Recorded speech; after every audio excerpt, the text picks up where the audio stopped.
Are reporting that supply chain issues are going to increase. I can verify some of the things that already are. This is Roy, CRR News and Clues. Let's take a little conversation here while we sit behind this traffic. Recently, one of the prepping and off-grid channels reported that a truck driver contacted them stating that there's going to be big disruptions in plastics and so forth for containers and in supplies needed for farming and ranching, which may probably include for fertilizers and whatnot, and baler twine. That's basically plastic stuff. Underneath this red hood, the alternator's gone out twice this week. There was one a few months old that went out on Monday.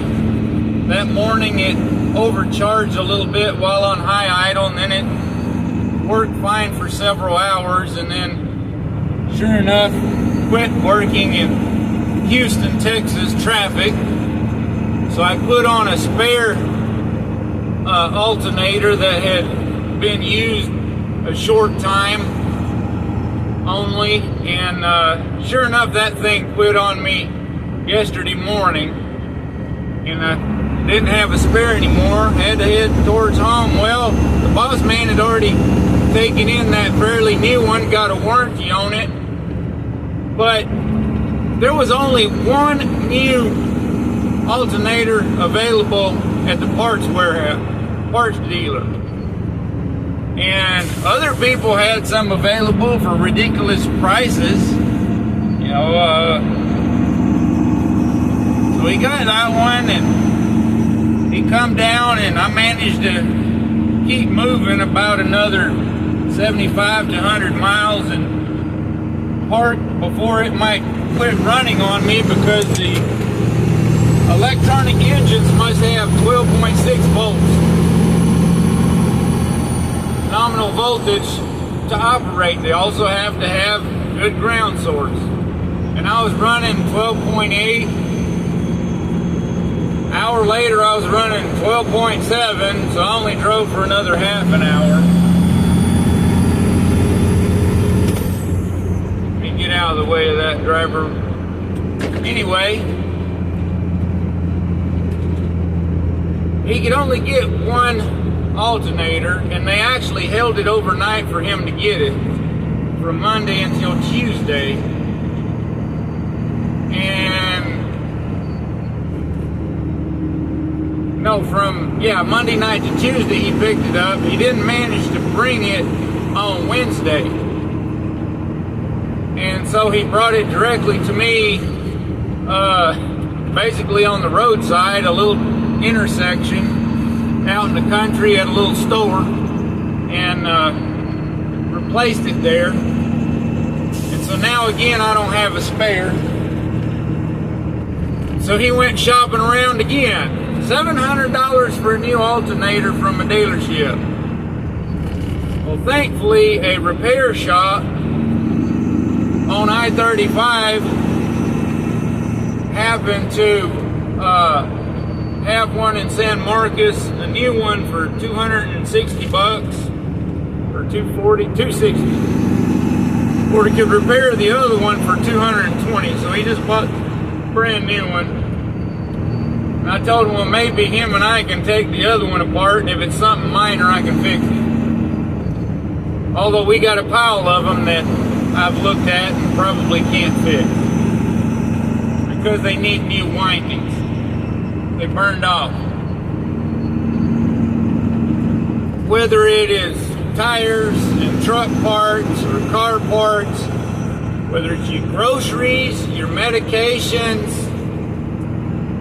any of this stuff, your pet food. When I sent out that channel's video, I had to remind it, it's not just going to be livestock necessities and feed, it's going to be your pet food. please don't run to the store and buy 500 pounds of dog food for 2 dogs. Leave some for your neighbors. But don't end up running out either.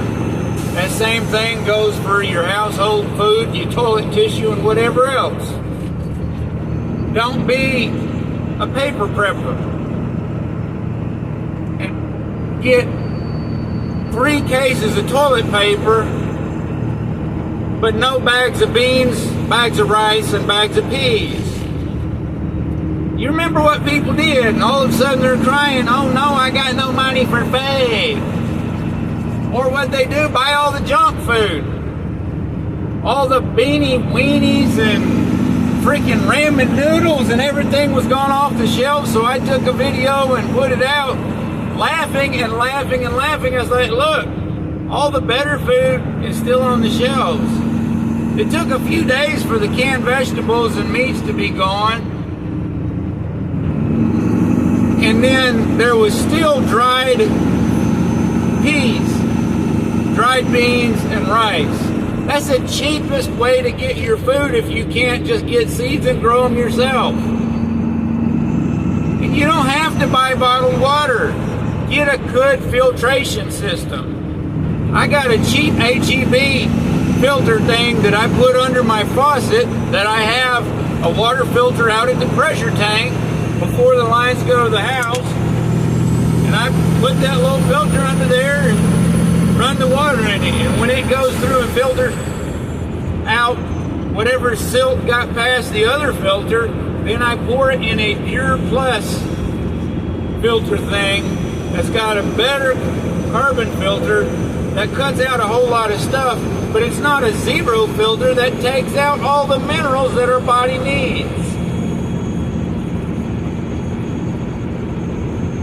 Please remind your family and your neighbors to always have at least a week's worth of food, but frankly, a month's worth if possible. And I already told you how it's easier to get it. And your dried goods, you can dry can them. Empty the bags out in mason jars, put a new lid and put the ring on top of there, and put it in the oven for an hour at either 150 or 200 degrees or something. I don't remember what my aunt did to help me with the bit that I had available. Or go to Prep with Greg's,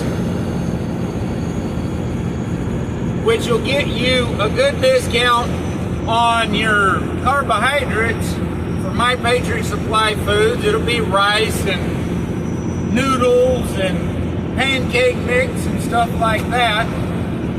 But then go to the menu by clicking on the My Patriot Supply icon or whatever, and get you some freeze-dried vegetables and freeze-dried meats, whichever ones happen to be on discount.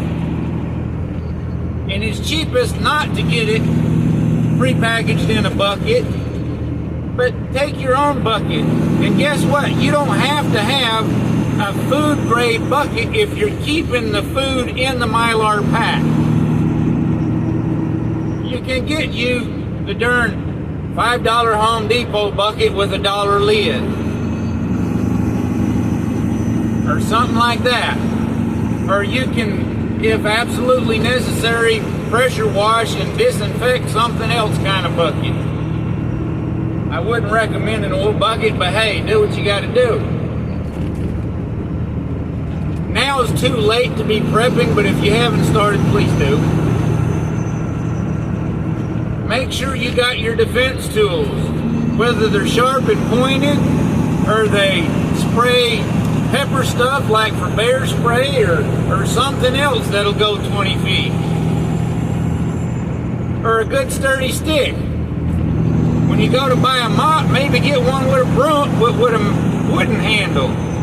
Because them metal ones, I swear you can just bend them around something when you whack it. No comment on that. Anyway, thanks for your time. Please share. Please check out my last video of information, because there is so much to be prepared for. Bless you all. Please be a blessing to others.